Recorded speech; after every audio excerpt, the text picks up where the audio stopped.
Hello, आवाज येतोय सर्वांना? आवाज येत आहे का? ओके, चला येतील हळूहळू जसं आपले बॅच जे आहे तर हे लाईव्ह लेक्चर जसे माहिती होतील की चालू झालेले आहेत तसे जे विद्यार्थी असतील तर ते जॉईन करतील आपले लेक्चर्स. ओके, तरी सर्वांनी 6:45 वाजता आपले लेक्चर सुरू होणार आहेत. तर 6:45 वाजून 5 मिनिटांनी जरी थोडं इकडे तिकडे झालं तर 6:45 वाजून 5-10 मिनिटापर्यंत आपले लेक्चर जे आहेत तर ते सुरू होतील. ओके, आपण पहिले जे 4 चॅप्टर आहेत तर त्या 4 चॅप्टरचे व्हिडिओज शिकवलेले आपण आपल्या ॲपवरती दिलेले आहेत रेकॉर्डेड फॉर्ममध्ये.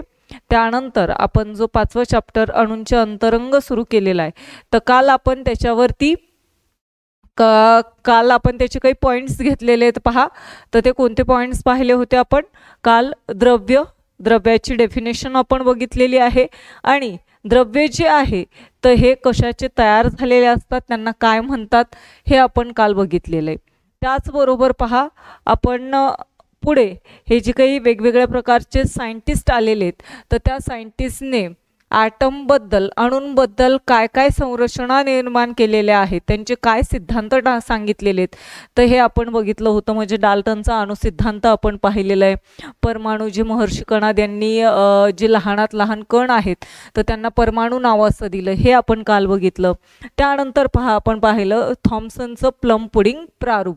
याने 1904 मध्ये त्याचं प्लम पुडिंग मॉडेल तयार केलं होतं, प्रारूप तयार केलं होतं. याबद्दलही आपण इन्फॉर्मेशन बघितलेली आहे. ओके, त्याचबरोबर पहा, रुदरफोर्डचं केंद्रकीय अणुप्रारूप 1911ला त्याने तयार केलेलं आहे तर त्याबद्दलही आपण इन्फॉर्मेशन बघितलेली आहे. ओके, चला नेक्स्ट आपण पाहिलं बोर्सचे स्थायी कक्षा अणुप्रारूप. 1913 मध्ये हे बोर्सचं स्थायी कक्षा अणुप्रारूप नेल्स बोर या शास्त्रज्ञाने तयार केलं होतं.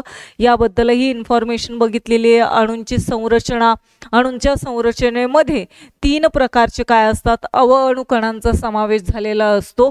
मग त्यामध्ये आपण पाहिलं की 2 भाग मिळून काय तयार होतं, अणू तयार होतात, केंद्रक आणि केंद्रकाबाहेरील भाग मिळून. आणि जे केंद्रक असतात पहा, तर त्या केंद्रकामध्ये 2 अणुकणांचा समावेश होत असतो आणि ते कोणते, प्रोटॉन आणि न्यूट्रॉन, आणि त्यांना एकत्रितपणे आपल्याला काय म्हणायचंय, न्यूक्लिऑन्स असं म्हणायचं. हेही आपण काल पाहिलेलं आहे. ओके, चलो नेक्स्ट आपण पाहिलं होतं. पहा नेक्स्ट काय पाहिलेलं आहे.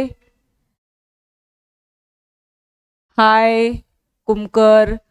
ओके, बाकीचे जे येतील विद्यार्थी तर त्यांना हळूहळू लक्षात येऊन जाईल, क्लासेस आपले सुरू झालेले आहेत तर तेही नंतर जॉईन करून घेतील. ओके, चला प्रोटॉन जे आहे तर हे प्रोटॉन विषय आपण इन्फॉर्मेशन बघितलेली, कशाने डिनोटेड केलं जातं हे आपण पाहिलंय.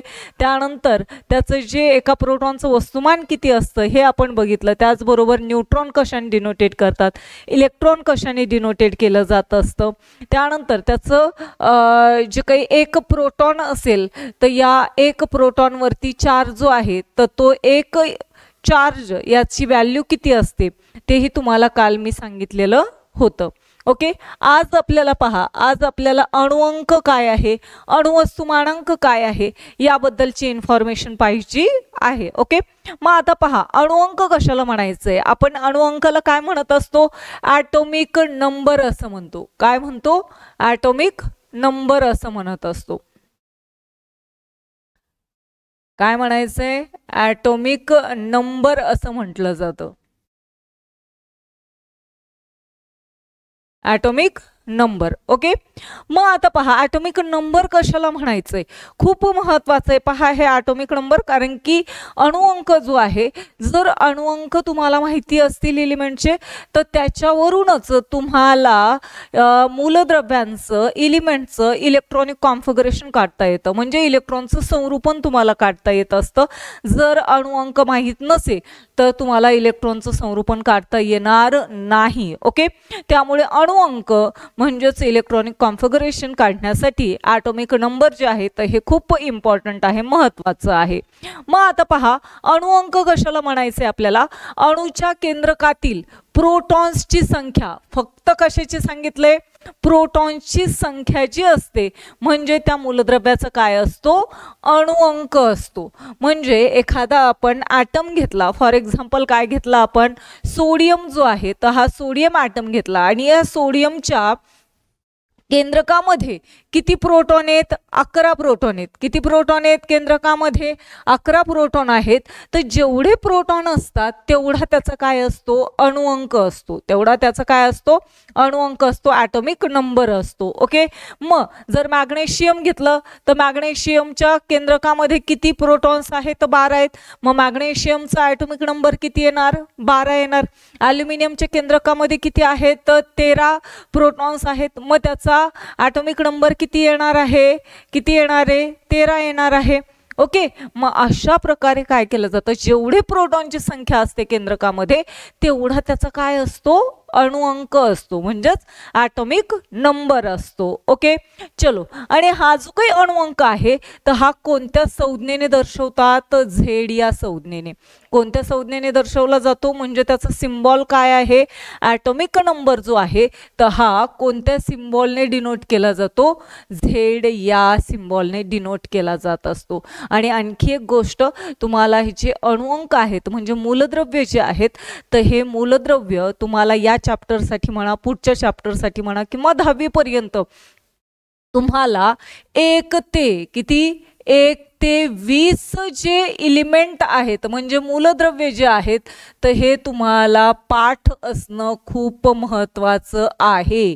1 ते 20 एलिमेंट ॲटॉमिक नंबर सहित, त्याच्या सिम्बॉल सहित तुम्हाला काय करायचंय? ते पाठांतर करायचे आहेत. ओके. आज सांगितलंय, उद्या सर्वांनी ते पाठ करून घ्यायचे आहेत. 1 ते 20 पर्यंतचे ॲटॉमिक नंबर, सगळा ॲटॉमिक नंबर म्हणजेच मूलद्रव्य जे असणार आहेत तर ते सर्वांनी पाठ करून घ्यायचं आहे. जर तुम्ही ते मूलद्रव्य 1 ते 20 पर्यंतचे पाठ केले तरच तुम्हाला पुढचं सगळं लक्षात येणार आहे, नाही तर मग काहीही लक्षात येणार नाही. त्यानंतर पहा, आता आपल्याला नेक्स्ट जो पॉइंट पाहायचा आहे तर तो काय पाहायचा आहे? अणुवस्तू मानांक बघायचा आहे. काय बघायचं आहे? अणुवस्तू मानांक. मग अणुवस्तू मानांक कशाला म्हटलं जातं? पहा, ॲटॉमिक मास नंबर. म्हणजे काय? इंग्लिशमध्ये काय म्हणतात त्याला? ॲटॉमिक मास नंबर असं म्हटलं जातं. ॲटॉमिक मास नंबर म्हणजे काय? अणुवस्तू मानांक असतो. आता अणुवस्तू मानांक कशाला म्हणायचंय तर पहा, काय आहे अणुवस्तू मानांक? अणुकेंद्रकात असणाऱ्या प्रोटॉन्स व न्यूट्रॉन्स यांची एकत्रित संख्या जी असते त्याला आपल्याला काय म्हणायचंय? ॲटॉमिक मास नंबर असं म्हटलं जातं. पहा, ॲटॉमिक मास नंबर कशाने डिनोटेड करतात? ए ने डिनोट केलं जातं. कशाने डिनोटेड करतात? ए ने. मग ॲटॉमिक मास नंबर कशाला म्हणायचंय? कशाचं एकत्रीकरण? प्रोटॉन आणि न्यूट्रॉन यांची जी संख्या असते तर या संख्यांचं एकत्रीकरण करून जेवढी आपल्याला संख्या मिळते तो त्या मूलद्रव्याचा काय असतो? ॲटॉमिक मास नंबर असतो, किंवा त्याला आपण काय म्हणतो? अणुवस्तू मानांक असतो. आलंय लक्षात? मग या ठिकाणी काय असतील? 11 प्रोटॉन आहेत आणि 11च काय असतील? न्यूट्रॉन असतील. किती आहेत? 11 प्रोटॉन आहेत आणि किती आहेत? 11च न्यूट्रॉन आहेत. तर याचा ॲटॉमिक मास किती असणार आहे? 22 येईल. किंवा काही काहींमध्ये काय असतात? प्रोटॉन आणि न्यूट्रॉन हे वेगवेगळे असतात. मग या ठिकाणी 11 प्रोटॉन आणि 12 जर न्यूट्रॉन असतील तर याचा ॲटॉमिक मास नंबर जो आहे तर हा किती असणार आहे? 23 असणार आहे. किती असणार आहे? 23. म्हणजे प्रोटॉन आणि न्यूट्रॉन यांची काय करायची आहे? ॲडिशन करायची. किती प्रोटॉन आहेत? सोडियममध्ये 11 आणि न्यूट्रॉन किती आहेत? 12 आहेत. मग या दोन्हींची बेरीज केल्यावरती किती येतं? 23. मग याचा सोडियमचा अणुवस्तू मानांक किती येतो? 23 येत असतो. आलंय लक्षात? समजलंय सर्वांच्या? ओके. चलो, नेक्स्ट पहा, तुम्हाला सांगितलं की अणुवस्तू मानांक हा कशाने डिनोटेड केला जातो? ए ने डिनोटेड केला जात असतो. यामध्ये पहा, अणुसंज्ञा, अणुअंक, अणुवस्तू मानांक हे एकत्रित चिन्हांकित संकेत स्वरूपात दर्शवता येतात. काय काय आपल्याला सांगितलंय? अणुसंज्ञा असते, अणुअंक आणि अणुवस्तुमानांक आपल्याला एकाच चिन्हामध्ये आपल्याला दर्शवली जात असते. आणि ते कसं आहे पहा, या ठिकाणी काय केलं जातं, संज्ञा. या ठिकाणी काय मध्ये काय लिहायची आहे, संज्ञा लिहायची, मूलद्रव्याचा सिम्बॉल लिहायचा आहे आणि त्याच्या वरच्या बाजूला काय लिहायचंय, त्याचं ॲटॉमिक मास लिहायचंय आणि खालच्या बाजूला जे आहे तर काय लिहायचंय ते त्याचं अणुअंक लिहायचा असतो. ओके, मग आता मी तुम्हाला सांगितलं होतं सोडियम.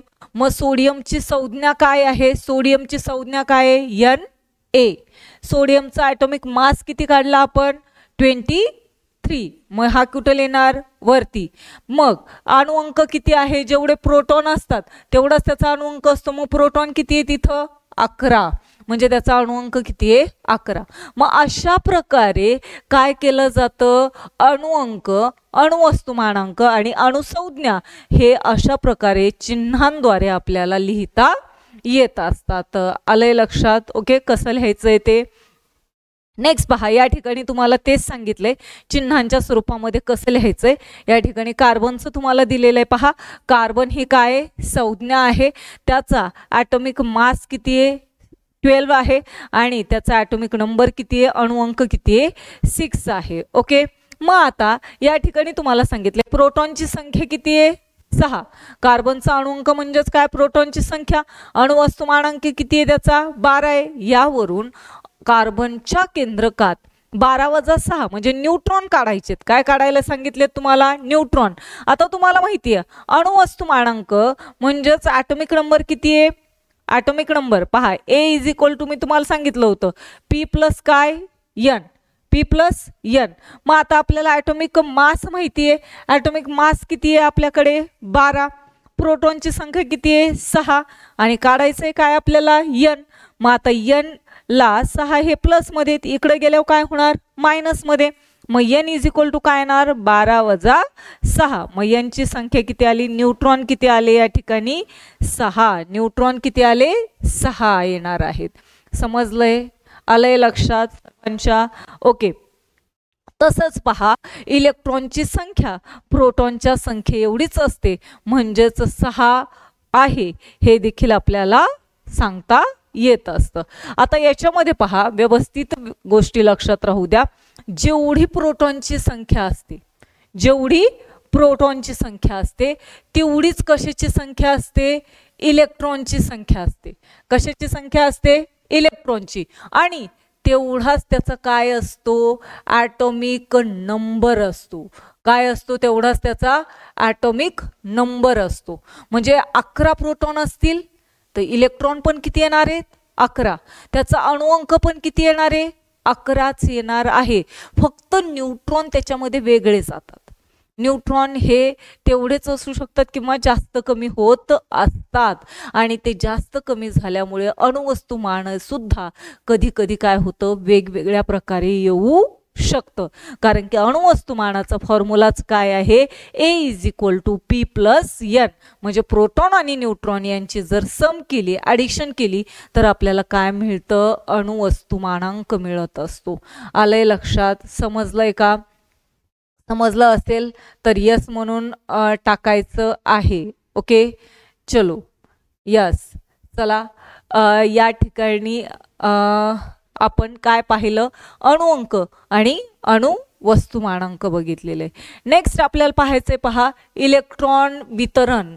इलेक्ट्रॉनचं वितरण कसं होत असतं तर ते आपल्याला पाहायचंय. बघा आता बोर्सच्या अणुप्रारूपानुसार इलेक्ट्रॉन्स स्थायी कवचांमध्ये परिभ्रमण करत असतात. आता बोर्सचं जे अणुप्रारूप आहे तर त्यानुसार तुम्हाला सांगितलंय जे इलेक्ट्रॉन्स असतात, जे इलेक्ट्रॉन्स आहेत तर हे इलेक्ट्रॉन्स काय करत असतात बरं, त्याच्या स्थायी कक्षेमध्ये परिभ्रमण करत असतात.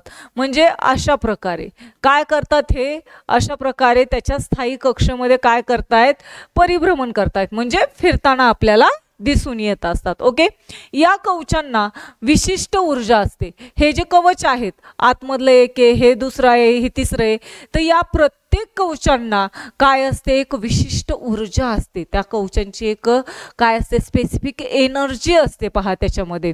ओके, नेक्स्ट पहा, अणुकेंद्रकाच्या सर्वात जवळ असलेल्या कवचाला पहिले कवच, त्यानंतरच्या कवचाला दुसरे कवच म्हणतात आणि कवचांच्या क्रमांकासाठी n ही संज्ञा वापरतात. आता या ठिकाणी पहा, अणुकेंद्रकाचा जो काय असेल, सगळ्यात जवळचं जे कवच आहे, सगळ्यात जवळचं कवच, त्याला आपल्याला काय म्हणायचं आहे, काय म्हणायचंय, सगळ्यात जवळचं जे कवच आहे तर याला पहिलं कवच म्हणायचंय. म्हणजे हे कोणतं आहे, पहिलं कवच आहे केंद्रकाच्या जवळचं, आणि ते कशाने डिनोटेट करतात, के ने. आपल्याला पुढे पाहायचंय ते सगळ्यात जवळचं जे कवच आहे तर याला काय म्हणायचंय, पहिलं कवच. काय म्हणायचंय, पहिलं कवच. त्याच्यानंतरचं जे दुसरं कवच असेल तर त्याला आपल्याला काय म्हणायचंय, 2 नंबर द्यायचंय, म्हणजे दुसरं कवच म्हणायचंय. अणुकेंद्रकापासून तिसरं जे असणार आहे तर ते तिसरं जे कवच आहे त्यानंतरचं, तर त्याला आपल्याला कोणतं म्हणायचंय, 3 नंबरचं कवच असं म्हणायचंय. मग असे जे कवच आहेत तर त्या कवचांच्या क्रमांकासाठी, हे जे काही कवचाचे क्रमांक 1 2 3 आपण दिलेले आहेत, तर त्या कवचांच्या क्रमांकासाठी कोणती संज्ञा वापरली जाते, n ही संज्ञा वापरली जाते. कोणती संज्ञा वापरायची, n ही संज्ञा वापरायची आहे. मग n म्हणजे काय, n म्हणजे काय, कवचांच्या क्रमांकासाठी, म्हणजे कवचाचे क्रमांक. n म्हणजे काय, कवचाचे क्रमांक. n म्हणजे काय, कवचाचे क्रमांक आहेत. मग कवच किती आहेत आपल्याकडे, आता सध्या किती आहेत आपल्याकडे, 3च आहेत. मग n इज इक्वल टू किती कवच येणार आहेत, 1 2 3, 1 2 3 4, असे कुठपर्यंत असतात बरं, असे कुठपर्यंत असतात, 7 पर्यंत असतात. कुठपर्यंत कवच असतात, 7 पर्यंतच कवच असतात. पुढे लगेच 100 200 असं करायचं नाही. फक्त जे कवच असणार आहेत, हे जे कवच असणार आहेत तर हे किती कवच असतात, 7च कवच असतात. किती असतात, 7. आणि तुम्हाला किती कवचापर्यंत अभ्यास करायचा आहे, फक्त 4च कवचापर्यंत अभ्यास करायचा आहे. तेवढंच लक्षात राहू द्यायचं आहे. ओके, मग आता पहा, या ठिकाणी तुम्हाला सांगितलेलं आहे, इथं आपण बघू. आता इथे आपण पाहू काय सांगितलंय पहा. या ठिकाणी जो न्यूक्लियस आहे तर या न्यूक्लियसच्या अराउंड, म्हणजे केंद्रकाच्या बाजूला असलेले जे आहेत तर यांना आपण काय म्हणतो, कवच असं म्हणतो. काय म्हणतो याला आपण, कवच असं म्हणत असतो. ओके, मग या कवचांना काय द्यायचे आपल्याला, नंबर. जे न्यूक्लियसच्या जवळचं आहे त्याला काय म्हणायचं, 1 नंबर. त्याच्यानंतरच्याला काय म्हणायचे, 2. त्याच्यानंतरच्याला काय म्हणायचे, 3. त्याच्यानंतरच्याला काय म्हणायचे, 4 असं म्हटलं जातं. आणि हे जे कवचाला दिलेले क्रमांक आहेत तर ते आपण कशाने डिनोटेट करतो, n ने डिनोट करतो. कशाने डिनोट करतो आपण, n ने डिनोट करत असतो. मग या कवचाला पहा, जे 1 2 3 4 जे कवच आहेत तर त्या कवचांना काय दिलेले आहेत, स्पेसिफिक नावं दिलेले आहेत. काय दिलेले, स्पेसिफिक नावं दिलेले आहेत. मग जे पहिलं कवच आहे तर याला काय नाव दिलेलं आहे, के. काय नाव दिलंय, के. दुसरं कवच आहे त्याला काय दिलेलं आहे, L. तिसरं कवच आहे तर याला काय नाव दिलंय, M. चौथं जे कवच आहे तर याला काय नाव दिलंय, N. मग असे कवच काय होतात, वाढत जात असतात आणि त्यांना अशी काय दिलेली आहेत, नावं देण्यात आलेली आहेत. ओके, मग आता पहा, हे तुमच्या लक्षात आलं असेल की कवचांची संख्या आणि त्याला दिलेले नाव. पण पहा, हे जे काही कवच आहेत तर या कवचामध्ये स्पेसिफिक इलेक्ट्रॉन कॅपॅसिटी असते. म्हणजे इलेक्ट्रॉन सामावून घेण्याची जी क्षमता असते तर ही प्रत्येकाची वेगवेगळी असते. प्रत्येक कवचाची, के कवचाची वेगळी आहे, L कवचाची वेगळी आहे, M कवचाची वेगळी आहे, N कवचाची वेगळी आहे. प्रत्येकाची कशी असते, वेगवेगळी असते. मग हे कसं काढायचं, हे कसं आपल्याला समजेल की के कवचामध्ये किती इलेक्ट्रॉनची कॅपॅसिटी आहे, L मध्ये किती आहे, M मध्ये किती आहे, N मध्ये किती आहे, तर हे आपल्याला कशावरून समजणार आहे, तर पहा, त्याच्यासाठी आपल्याला एक फॉर्म्युला आहे, 2n². कोणता फॉर्म्युला यूज करायचा आहे आपल्याला तिथं, 2n स्क्वेअर. 2n स्क्वेअरचा जर फॉर्म्युला आपण वापरला तर आपल्याला या कवचांच्या इलेक्ट्रॉन म्हणजे जे कवच आहेत तर त्यामध्ये इलेक्ट्रॉन किती सामावून ठेवण्याची क्षमता आहे तर त्याची कॅपॅसिटी आपल्याला या फॉर्म्युल्यावरून लक्षात येत असते. मग आता बघा कसं काढायचं आहे आपल्याला, कसं काढायचं आहे. तर आता पहा या ठिकाणी n म्हणजे काय, कवचांची संख्या. n म्हणजे काय, 1 2 3 4 हे कवचांची संख्या झाली. मग आपल्याला पहिल्या कवचामध्ये किती इलेक्ट्रॉन आहेत त्यांची कॅपॅसिटी किती आहे ते काढायचंय. तर काय येणार 2 इंटू n म्हणजे काय, पहिलं कवच म्हणजे इथं n म्हणजे 1 त्याचा स्क्वेअर. 2 इंटू 1चा स्क्वेअर काय 1. मग किती येणार 2. पहिल्या कवचामध्ये म्हणजे के जे कवच आहे तर या के कवचामध्ये किती इलेक्ट्रॉनची कॅपॅसिटी आहे, किती इलेक्ट्रॉनची कॅपॅसिटी आहे 2 इलेक्ट्रॉन. पहा के कवच जे आहे, के कवच कोणतं, के कवच जे आहे तर त्याच्यामध्ये किती इलेक्ट्रॉन्स असतात 2 इलेक्ट्रॉन सामावून घेण्याची क्षमता आहे. तो 2 पेक्षा कमी ठेवू शकतो म्हणजे 1 ठेवू शकतो आणि 2 ठेवू शकतो. 2 पेक्षा तो जास्त ठेवणार नाही, त्याला ते ठेवताच येत नाही. 1 ठेवल नाही तर मग 2 ठेवल, 2 पेक्षा तो जास्त ठेवणार नाही. फक्त के शेलची किती इलेक्ट्रॉनची कॅपॅसिटी आहे 2 इलेक्ट्रॉनचीच कॅपॅसिटी असते. ओके. त्यानंतर आपण नेक्स्ट पाहिलं यल. यल मध्ये किती कॅपॅसिटी आहे. मग यल म्हणजे कितवं कवच आहे दुसरं, यल म्हणजे कितवं कवच आहे दुसरं. मग 2चा वर्ग, 2 गुणिले किती 2चा वर्ग 4, 4 दुने 8. मग दुसऱ्या शेलची कॅपॅसिटी किती आली यल शेलची 8. मग यल सेलमध्ये किती इलेक्ट्रॉन सामावून घेऊ शकतो यल सेल 8. 8 पेक्षा तो कमी सामावून घेऊ शकतो. 8 पेक्षा कमी म्हणजे काय 7 6 5 4 3 2 1 एवढे सगळे तो इलेक्ट्रॉन सामावून घेऊ शकतो. पण 8 पेक्षा जास्त त्याला यल कवचामध्ये ठेवता येत नाही. तर विद्यार्थी मित्रांनो 8 पेक्षा जास्त तो ठेवू शकत नाही. ओके, आलंय लक्षात. 8 पेक्षा तो जास्त ठेवणार नाही. ठीक आहे. त्यानंतर पहा नेक्स्ट आहे कोणतं आहे आता यम कवचामध्ये. यम कवचामध्ये किती येतील 2 इंटू 3चा स्क्वेअर किती येणार, 3चा स्क्वेअर किती आहे 9, 9 दुने 18. मग तिसऱ्या शेलची किती कॅपॅसिटी आहे म्हणजे यम शेलची किती कॅपॅसिटी आहे 18ची आहे. कितीची आहे यम शेलची कॅपॅसिटी किती आहे 18. 18 पेक्षा तो कमी ठेवू शकतो पण 18 पेक्षा तो जास्त ठेवणार नाही. 18 ठेवल, 18 पेक्षा कमी ठेवल पण 18 पेक्षा जास्त तो ठेवणार नाही. आलंय लक्षात, समजलंय. ही त्याची कॅपॅसिटी, प्रत्येक शेलची ती कॅपॅसिटी आहे, तो त्याच्यापेक्षा जास्त ठेवू शकत नाही. तुमच्या समोर तुमच्या पोटाची कॅपॅसिटी 2 पोळ्या खाण्याची आहे आणि तुम्हाला जर 10 पोळ्या आणून तिथं दिल्या आणि म्हटलं की खा म्हणून, तुम्ही खाऊ शकता का नाही. तुमची कॅपॅसिटी किती आहे फक्त तुम्ही 2च पोळ्या खाऊ शकता. 2 पेक्षा कमी खाऊ शकता पण 2 पेक्षा तुम्ही जास्त खाऊ शकत नाही. तसं आहे प्रत्येक कवचाची जी कॅपॅसिटी आहे ती स्पेसिफिक आहे. तो तेवढं खाऊ शकतो, त्याच्यापेक्षा कमी खाऊ शकतो पण त्या 18 पेक्षा तो जास्त ठेवू शकत नाही. आता चौथं जे शेल असेल यन शेल, तर यन शेलची किती कॅपॅसिटी असेल बरं सांगा बरं, किती कॅपॅसिटी असेल यन चौथ्या शेलची किती असणार आहे. तर बघा काय येईल 2 इंटू यन म्हणजे कितवी शेल आहे चौथी, 4चा वर्ग, 2 गुणिले 4चा वर्ग किती 16, 16 दुने 32. मग जे यन शेल आहे तर या यन शेलची किती कॅपॅसिटी आहे 32ची आहे. कितीची आहे 32. असं तुम्ही 7 शेल पर्यंत काढू शकता. कारण की आपला जो पिरियोडिक टेबल आहे पहा, आपला जो पिरियोडिक टेबल आहे तर या पिरियोडिक टेबलमध्ये तुम्ही म्हणता का बरं 7 पर्यंतच, कारण की आपला जो पिरियोडिक टेबल आहे तर या पिरियोडिक टेबलमध्ये किती हॉरिझॉन्टल रोज आहेत हे मोजायचे नाहीत, खालचे 2 मोजायचे नाही, फक्त एवढे वरचेच मोजायचे आहेत. ओके, किती आहेत 1 2 3 4 5 6 आणि 7 म्हणजे 7 आपल्या पिरियोडिक टेबलमध्ये 7च पिरियड्स आहेत. आवर्त किती आहेत 7च आहेत. त्यामुळं शेल्स पण किती येतात 7च येतात. 7 पेक्षा जास्त येत नाहीत विद्यार्थी मित्रमैत्रिणींनो.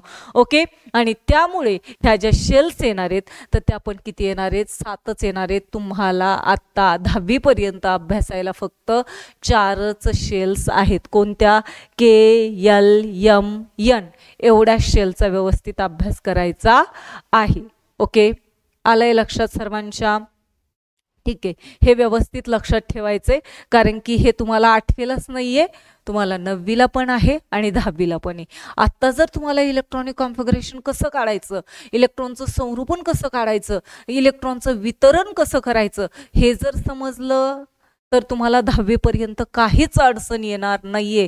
आणि येणाऱ्या परीक्षेला जरी याच्यावरचा कोणताही क्वेश्चन तुम्हाला विचारला तरी सुद्धा तुम्ही त्याचा आन्सर लगेच काढणार आहात.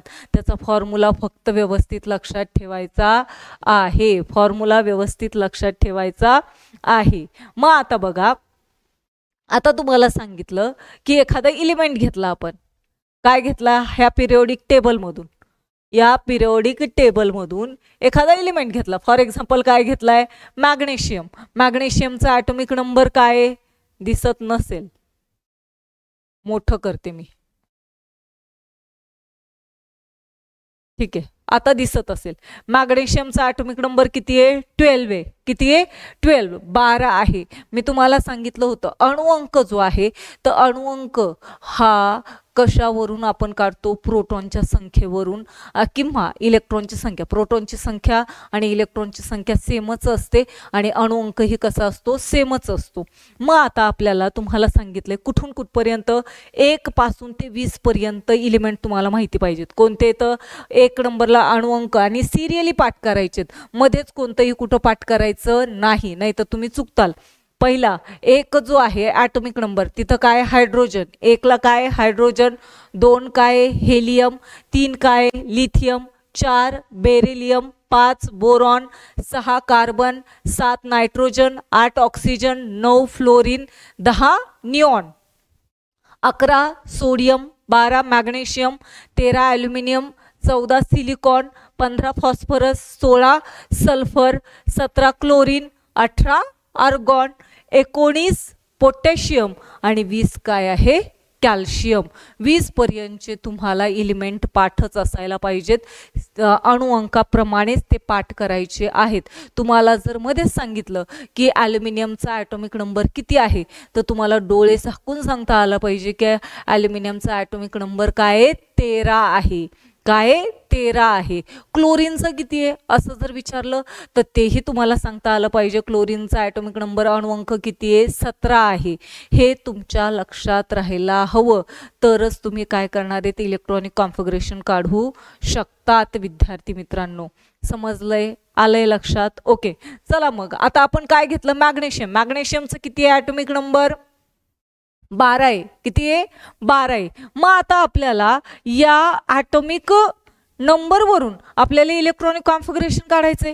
इथं तर मी तुम्हाला सांगितलंय प्रत्येकाची कॅपॅसिटी किती आहे हे तुम्हाला मी सांगितलंय.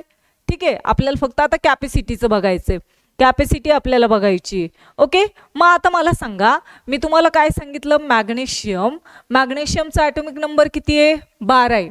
मॅग्नेशियमचा ॲटॉमिक नंबर किती आहे 12 आहे. त्याचं इलेक्ट्रॉनिक कॉन्फिगरेशन काढायचे. हे तुम्हाला कोणीही एवढं फोडून सांगणार नाहीये. ओके तुम्ही क्लासला जॉईन केलंय तुम्ही आपला ॲप घेतलेला आहे त्याच्यामुळं तुम्हाला एवढं मी फोडून सांगतेय. ठीक आहे चलो पहा मॅग्नेशियमचा ॲटॉमिक नंबर किती आहे 12 आहे. मग आता पहा पहिल्या शेलची मॅग्नेशियम.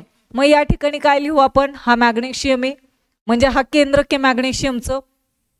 याच्या अराउंडची पहिली शेल ती कोणती आहे के शेल आहे. कोणती आहे के शेल. आता के शेलची किती कॅपॅसिटी आहे बरं सांगा बरं किती कॅपॅसिटी आहे के शेलची 2 इलेक्ट्रॉनची. मग या 12 मधले बरं का या 12 मधले 2 इलेक्ट्रॉन कोणत्या शेलमध्ये ठेवायचे पहिल्या.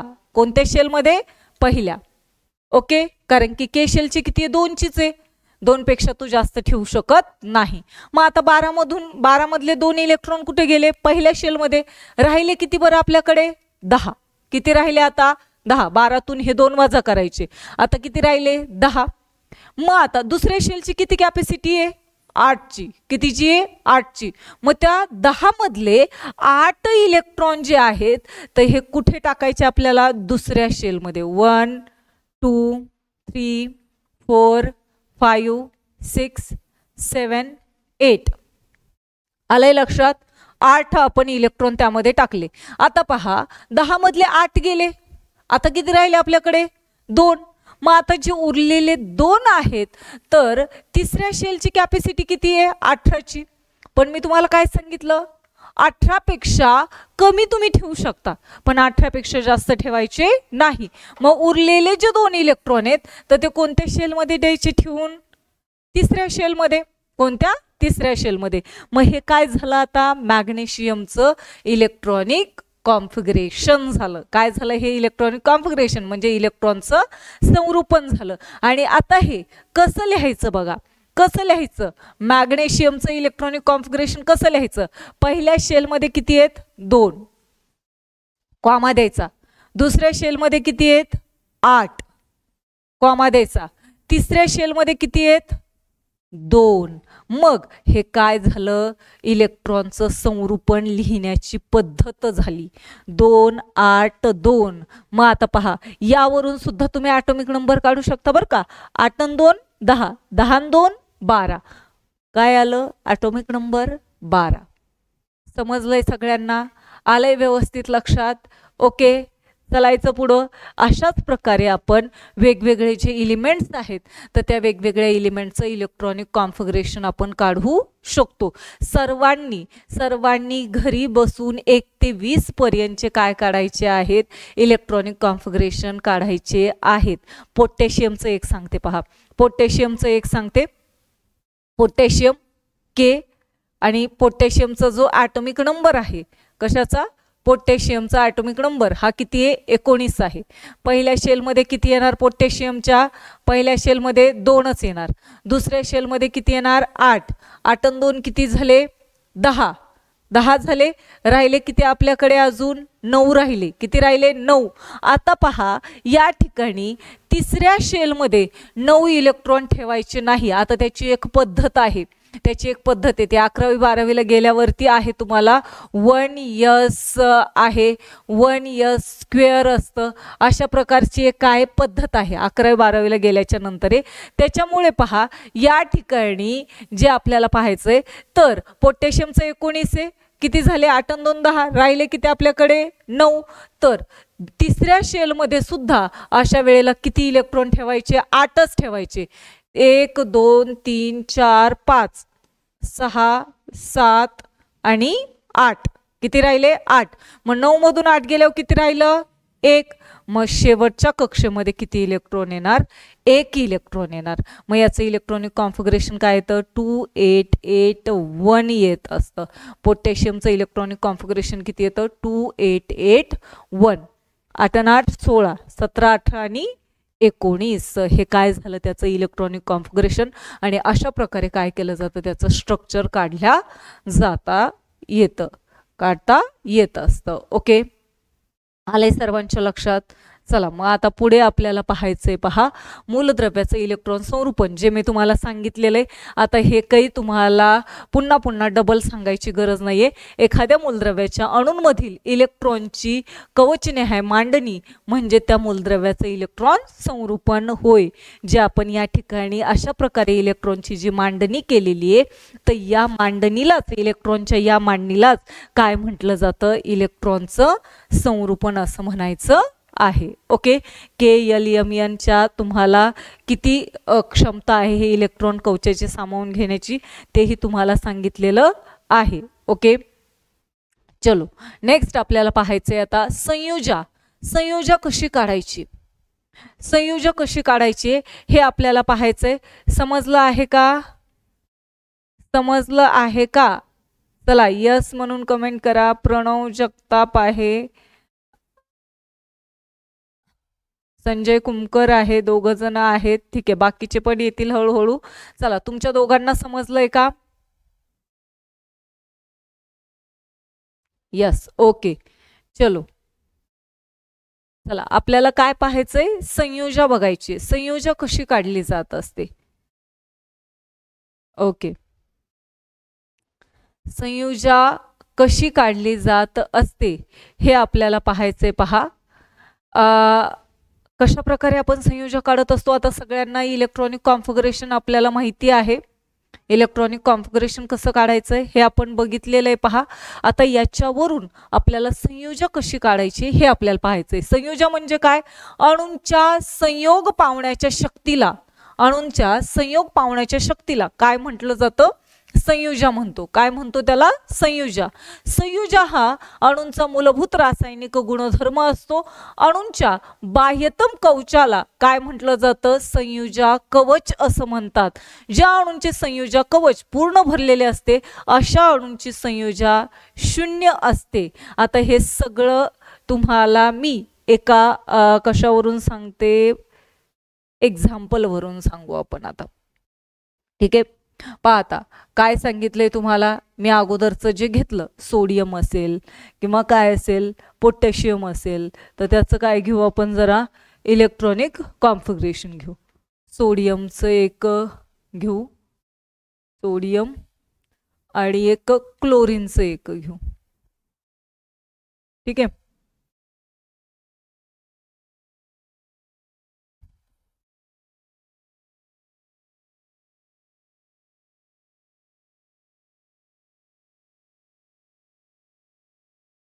आता पहा या ठिकाणी लक्ष द्या, काय सांगितलेलं आहे, सोडियमचं इलेक्ट्रॉनिक कॉन्फिगरेशन काय 281, कारण की ॲटॉमिक नंबर किती आहे 11. क्लोरीनचं किती आहे 287, याचं ॲटॉमिक नंबर किती आहे 17 आहे. संयोजा कशी काढायची, ठीक आहे, ज्या मूलद्रव्यांचं लक्षात राहू द्या, ज्या मूलद्रव्यांचं डुप्लेट किंवा ऑक्टेट कंप्लीट असतं, आउटर मोस्ट, या सगळ्यात शेवटचं जे कवच आहे याला आपल्याला काय म्हणायचे, संयोजा कवच. काय म्हणायचे याला, संयोजा कवच असं म्हटलं जातं. सगळ्यात शेवटचं कवच, हे पण याचं पण सगळ्यात शेवटचं जे कवच आहे त्याला काय म्हणायचं, संयोजा कवच असं म्हणायचंय. आणि त्या शेवटच्या कवचामध्ये जेवढे इलेक्ट्रॉन असतात, याच्यामध्ये किती इलेक्ट्रॉन आहे 1 आहे, याच्यामध्ये किती इलेक्ट्रॉन आहेत 7 आहेत.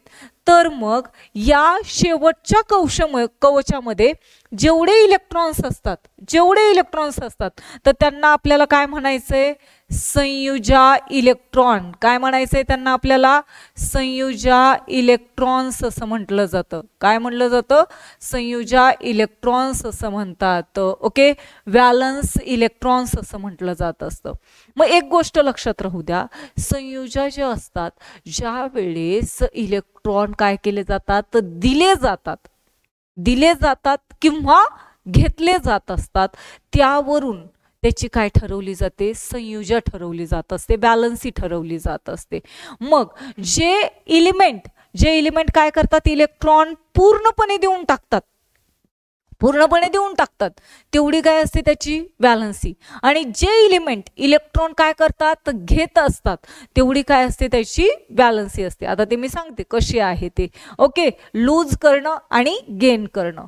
ओके, मग आता पहा या ठिकाणी जे संयोजा आहे तर ही संयोजा 1 पासून ते कुठपर्यंत वाढत जाते, 4 पर्यंत. संयोजा कुठपर्यंत वाढत जाते, 1 पासून 4 पर्यंत, आणि पुन्हा 4 पासून काय होते, डिक्रीज होत जाते, 4 3 2 1 0 अशी होत जात असते. संयोजा 1 ते 4 पर्यंत काय होते, इन्क्रीज होते, आणि 4 पासून काय होत जाते, डिक्रीज होत जात असते. ओके, मग आता लक्षात राहू द्या, ज्या मूलद्रव्याच्या आउटरमोस्ट सेलमध्ये, ज्या मूलद्रव्याच्या आउटरमोस्ट सेलमध्ये 1 ते 4 इलेक्ट्रॉन असतात. किती, 1 ते 4 इलेक्ट्रॉन. याच्या शेवटच्या कक्षेमध्ये किती आहेत, 1 इलेक्ट्रॉन आहे. किती आहे, 1 इलेक्ट्रॉन आहे. मॅग्नेशियम जर घेतलं तर त्याचा ॲटॉमिक नंबर किती आहे 12, म्हणजे किती येणार त्याचं इलेक्ट्रॉनिक कॉन्फिगरेशन 282. ॲल्युमिनियम घेतलं तर काय येणार आहे 283 येणार. सिलिकॉन घेतलं तर काय येणार आहे 284 येणार आहे. ओके, मग त्याच्या शेवटच्या कक्षेमध्ये किती इलेक्ट्रॉन आहेत, सोडियमचे किती आहेत 1, मॅग्नेशियमचे किती आहेत 2, ॲल्युमिनियमचे किती आहेत 3, सिलिकॉनचे किती आहेत 4. 1 ते 4 पर्यंत हे इलेक्ट्रॉन काय करतात, म्हणजे 1 ते 3 पर्यंतच म्हणायचं. 1 ते 3 पर्यंत इलेक्ट्रॉन काय करतात, ते लूज करतात. काय करतात इलेक्ट्रॉन, ते लूज करतात. यांच्यामध्ये ज्यांच्या शेवटच्या कक्षेमध्ये किती इलेक्ट्रॉन असतात, 1 ते 3 पर्यंत इलेक्ट्रॉन असतात, तर ते काय करतात, इलेक्ट्रॉन लूज करतात. त्यांच्यामध्ये कोणती कॅपॅसिटी असते, इलेक्ट्रॉन लूज करण्याची, इलेक्ट्रॉन देण्याची कॅपॅसिटी असते. काय करण्याची, इलेक्ट्रॉन देण्याची, लूज करण्याची क्षमता असते. आणि जे इलेक्ट्रॉन देत असतात, जेवढे इलेक्ट्रॉन देत असतात, ती त्याची काय असते, संयुजा. मग सोडियम काय करणार, त्याच्या शेवटच्या कक्षेमध्ये 1 इलेक्ट्रॉन आहे, तर तो 1 इलेक्ट्रॉन काय करणार, देऊन टाकणार. ती काय झाली त्याची व्हॅलन्सी. पण ते का देतात, का देतात हे तर माहिती असायला पाहिजे. का, कारण की त्यांना स्वतःचं ऑक्टेट कंप्लीट करायचं असतं. काय कंप्लीट करायचं असतं, ऑक्टेट किंवा डुप्लेट आपण म्हणतो. काय कंप्लीट करायचं असतं, डुप्लेट म्हणजे द्विक. डुप्लेट म्हणजे काय, द्विक. आणि ऑक्टेट किंवा काय, ऑक्टेट.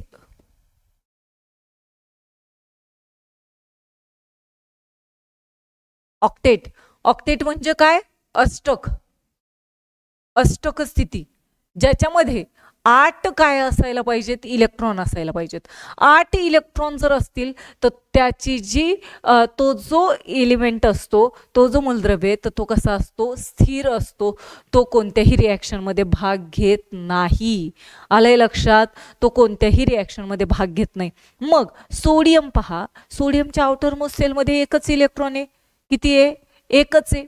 मग आता तुम्ही मला सांगा बरं, माझ्याकडे 1 पेन आहे आणि तुमच्याकडे 7 पेन आहेत.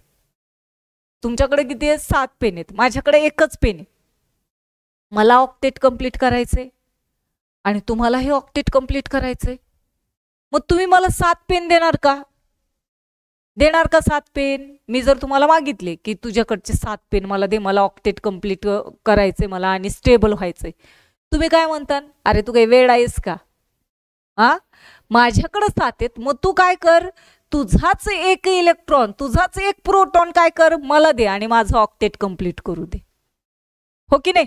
मग ज्यांच्याकडे कमी इलेक्ट्रॉन असतात ना, तर ते इलेक्ट्रॉन काय करतात, लूज करत असतात. काय करतात, लूज करतात. आणि ती त्याची काय असते, व्हॅलन्सी असते.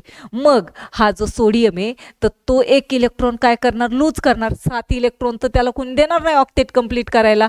मग ज्यावेळेस तो 1 इलेक्ट्रॉन लूज करतो त्यावेळेस या सोडियमची जी व्हॅलन्सी आहे तर ती किती होऊन जाते, 1. मॅग्नेशियमचं पण तसंच आहे. मॅग्नेशियमला ऑक्टेट कंप्लीट करायला किती इलेक्ट्रॉनची गरज आहे बरं, 6. किती, 6. मग त्याला 6 इलेक्ट्रॉन कोणी देणार आहे का, ते म्हणतील 2 इलेक्ट्रॉन तुम्हालाच दे. मग तो 2 इलेक्ट्रॉन दुसऱ्याला देतो. मग जेवढे इलेक्ट्रॉन देतो ती त्याची काय असते, व्हॅलन्सी असते. काय असते, व्हॅलन्सी म्हणजेच संयुजा असते. काय असते, ती त्याची संयुजा असते. ॲल्युमिनियमचं पण तसंच आहे, त्यालाही 5 इलेक्ट्रॉन कोणी देणार नाही, म्हणतील 3 इलेक्ट्रॉन दे. मग 3 इलेक्ट्रॉन दिले म्हणल्यावरती ॲल्युमिनियमची व्हॅलन्सी किती आली, 3. किती आली, 3 आली. ओके. सिलिकॉन आहे तर सिलिकॉन काय करतो, 4 इलेक्ट्रॉन देऊ पण शकतो आणि 4 इलेक्ट्रॉन घेऊ पण शकतो.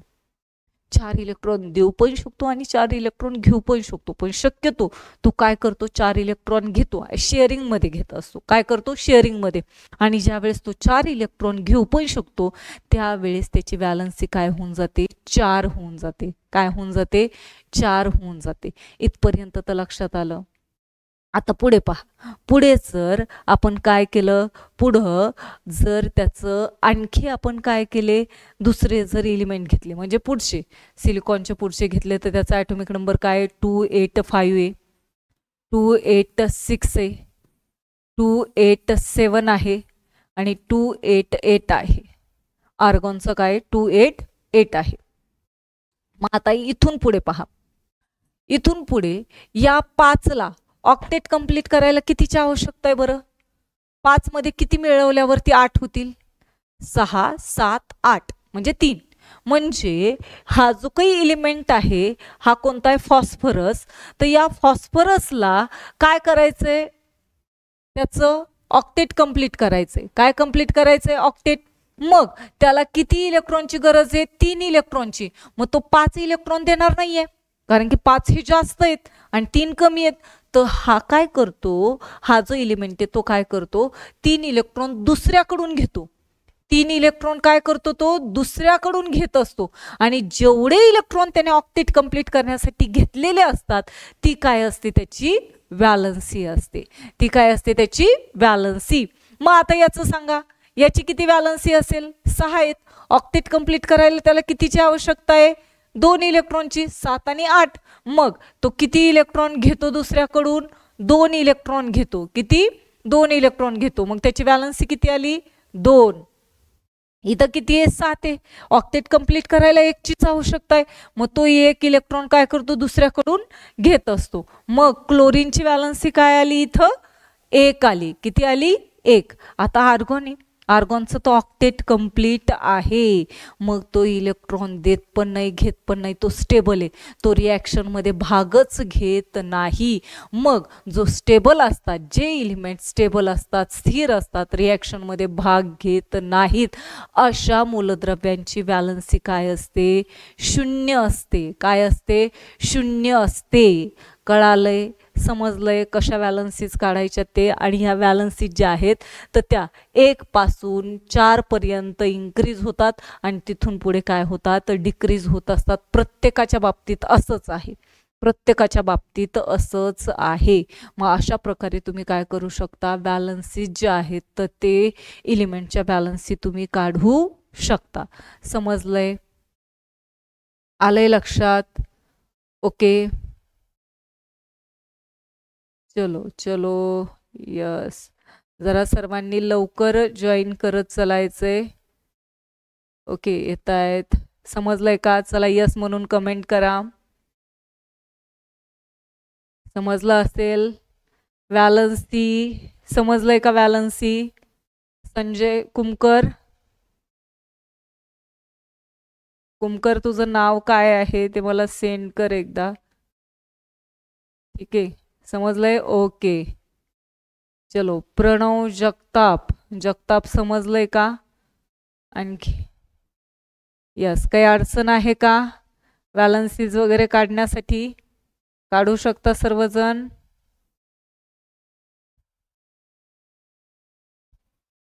यस यस, चलो यस. अनुष्का समजलंय,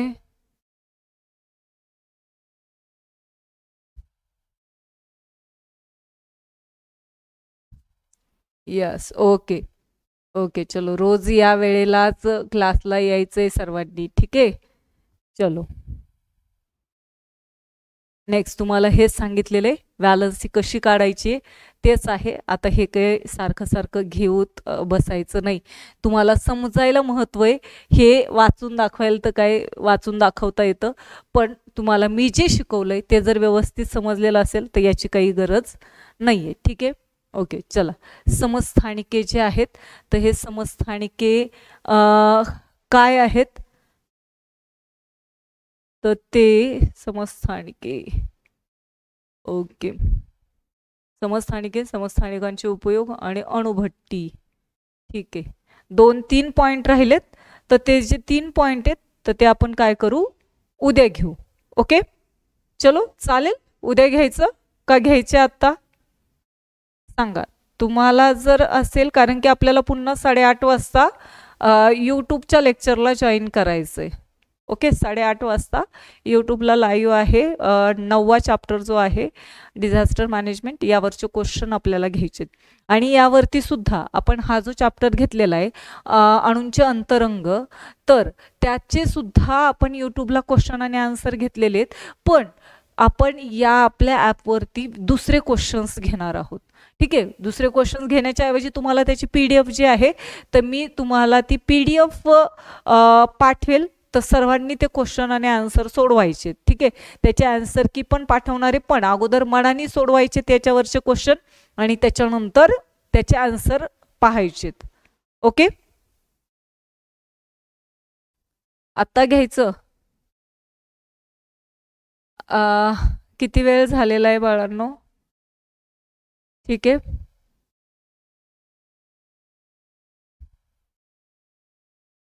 आपण काय करू, जे राहिलेलं आहे टॉपिक तर तो आपण काय करू, उद्या घेऊन टाकू. कारण की 1-2 राहिलेले आहेत. समस्थानिके काय आहे, समस्थानिके कशाला म्हणायचे हे आपल्याला पाहायचंय. त्यांचा उपयोग का घेऊन टाकायचं लगेच? चला, नाही तर होऊन जाईल. पटकन घेऊन टाकू. चल, समस्थानिके कशाला म्हणतात ते पटकन घेऊन टाकू. ठीक आहे. फक्त नाही समजलं तर मला सांगा. प्रणव नको म्हणतोय. अच्छा, प्रणव नाही म्हणत आहे, अनुष्काच म्हणते. अनुष्का अगोदर म्हणते घ्या, नंतर म्हणते नका घेऊ. काय करायचं? ठीक आहे. बरं, असू द्या. चला, आपण उद्याच घेऊन टाकू जे आहे ते. आणि मग त्याच्यावरचे काही जर इश्यूज असतील, काही प्रॉब्लेम्स असतील तर ते आपण सॉल्व करून घेऊ. ओके, चालेल.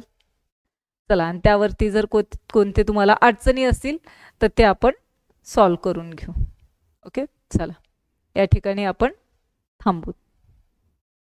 थोडंच होतं समस्थानिके वगैरे, पण ठीक आहे. चला.